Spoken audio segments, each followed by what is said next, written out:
Malang dialami Aditya Kelo Saputra, murid Sekolah Dasar Negeri Lubukngin, Kecamatan Selangit, Kabupaten Musirawas.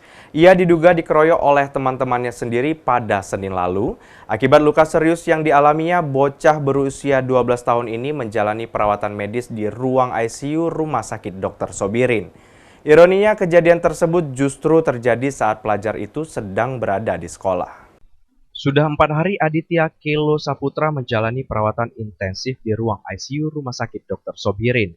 Pasca dikeroyok teman-temannya saat berada di sekolahnya, bocah Malang ini terbaring tidak sadarkan diri. Orang tuanya hanya bisa meratapi sang buah hati yang belum sadarkan diri hingga hari ini.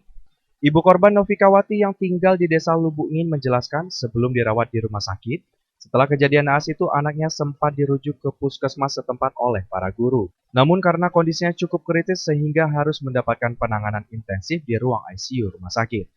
Perempuan ini belum mengetahui secara pasti terkait kronologi kejadian dugaan pengeroyokan yang dialami oleh anaknya. Karena sampai saat ini anaknya masih sulit untuk diajak berkomunikasi.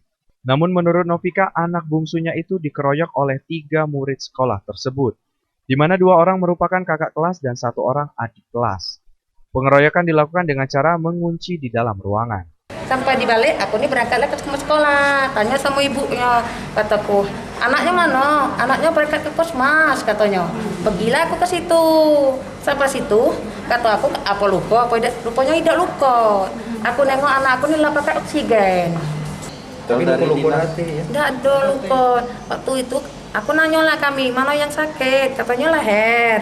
Oh, masih bisa ngomong? Bisa, dia tuh tapi agak itu gitu lah, agak susah ngomong. Kan aku ngomong, yang sakit mana? Katanya aja itu baik. Pas sekarang dia tuh kalau kita manggil buka mata, tapi ngomong dia tidak bisa buka mata. Reaksinya ada, cuma tidak baca. Sementara itu, Humas Rumah Sakit Dr. Sobirin Kabupaten Musirawas, Siti Fatima mengatakan, korban sudah dirawat di rumah sakit dan mendapatkan perawatan dari tenaga medis. Kebenaran memang anak ini memang sedang dirawat di ICU kita, Pak. Di Rumah Sakit Sobirin ini ya? Iya, menurut itu tuh 2 hari lah kira-kira. Sudah 2 hari, Bu ya? Rajab, Silampari TV, melaporkan.